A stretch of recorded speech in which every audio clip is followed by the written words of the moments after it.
ሰላም እንደምን አላችሁ ክቡራትና ክቡራን የመርማሪው ሚዲያ ተከታታዮች እንደምን ቆይታችኋል? በያላችሁበት ሰዓትና ጊዜ አቆጣጠር ሰላም እንላችኋለን። እንግዲህ ከሰሞኑ እንደምታውቁት የቲክቶክ ክሬቲቭ አዋርድ በዛሬው ዕለት እየተከናወነ ነው የሚገኘው። ምንድነው እየተከሰተ ያለው በቲክቶክ ክሬቲቭ አዋርድ ላይ? የቲክቶክ ተጽዕኖ ፈጣሪዎች የለበሱትን አለባበስ አይታችሁታል? በጣም በሚያሳዝን ሁኔታ ነው የተመለከትኩት። ይሄ ነገር ወዴት ነው እየሄደ ያለው? አዘጋጆቹስ ምንን አላማ አድርገው ነው ያዘጋጁት? በጣም ደስ የማይሉ ብዙ ነገሮች እየታዩበት ነው የሚገኙት። በተለይም እንደምታስታውሱት የቲክቶክ ክሬቲቭ አዋርድ በዩቲናስ እና በአዶናይ መካከል የሚደረግ ፉክክር መሆኑን አብዛኞቻችሁ አዘነጉትም። ዛሬ ደግሞ እንግዲህ በሰፊው ልክ ይሄ ውጭ ሀገር ላይ እንደሚደረጉ የሽልማት አይነቶች ነው ለማድረግ እየሞከሩ ያሉት። በእርግጥ ሰርሞኒው አዘጋጆቹ የሄዱበት ርቀት ከራሳቸው የቢዝነስ እይታ አኳያ እንደሆነ እንረዳለን። ምክንያቱም አብዛኛው ሰው ሶሻል ሚዲያው ላይ ቲክቶኩ ላይ እና ብዙ ነገሮቹ ወደ አጠቃላይ ሶሻል ሚዲያ ተከታዮች ህዝቡም ወደዛ ስለመጣ ማለት ነው። እንደዛም ሆኖ ግን ከሀገር ከባህል ከሃይማኖት እና ከሁሉም ነገር ያፈነገጡ ብዙ ነገሮች እየተከሰቱበት ነው የሚገኘው። ብዙ ሰዎች የለበሱትን አለባበስ አይቻለሁ። በተለይ አንድ እንስት ለብሳ የመጣችው አለባበስ እጅግ አሳዛኝና ሰቅጣጭ የሚባል ነው።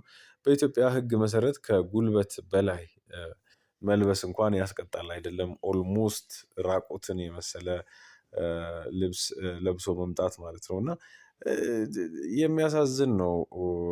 አንደኛ ጀነሬሽኑ ወዴት እየሄደ ነው?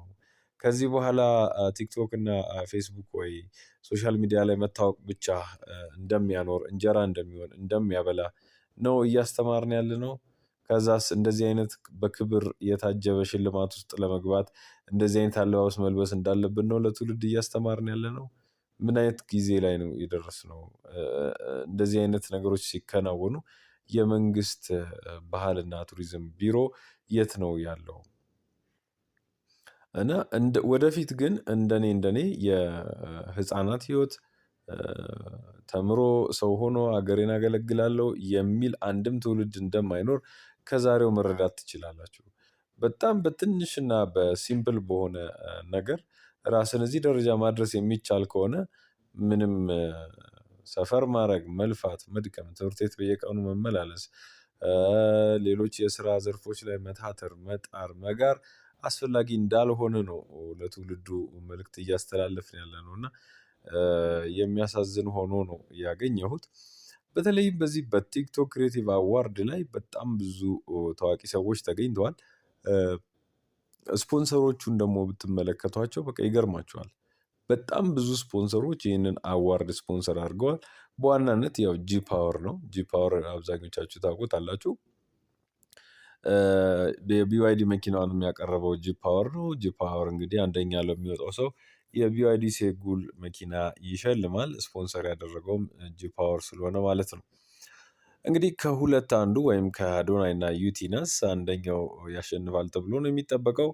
አዶናይ ይሁን ዩቲናስ የታወቀ ነገር የለም። ነገር ግን በተሰጠው ቮት እና በዳኞች ወይም በአዘጋጆቹ ውሳኔ የሚሸለመው ሰው ዛሬ የሚታወቅ ነው የሚሆነው።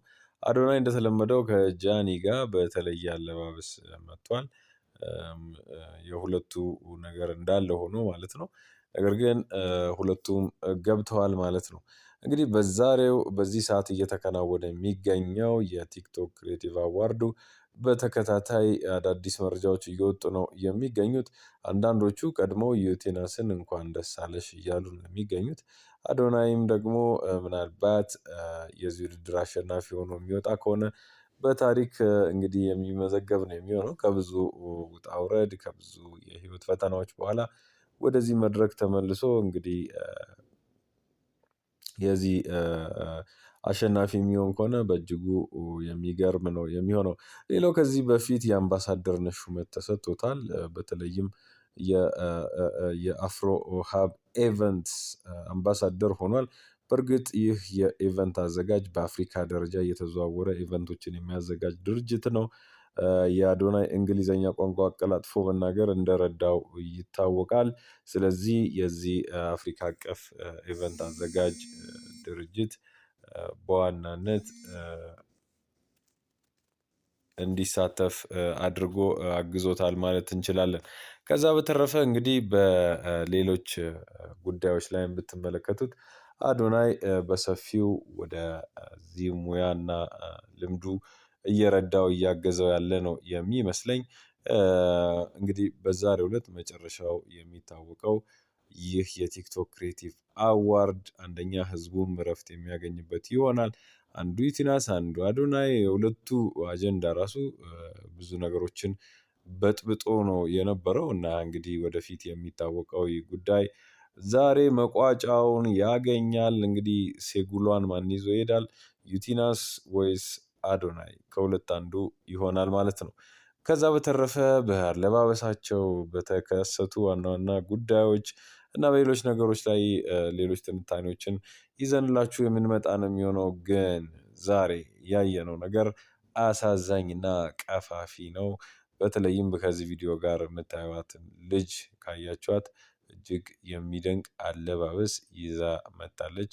ሊታረም ይገባል። እንደ መንግስት እንደ ህግ ይሄ የሚያስጠይቅ ጉዳይ ነውና ማለት ነው። ሰላም ሰላም ከእናንተ ጋር ይሁን። በሌሎች መረጃዎች ተመልሰን እንመጣለን። ቻው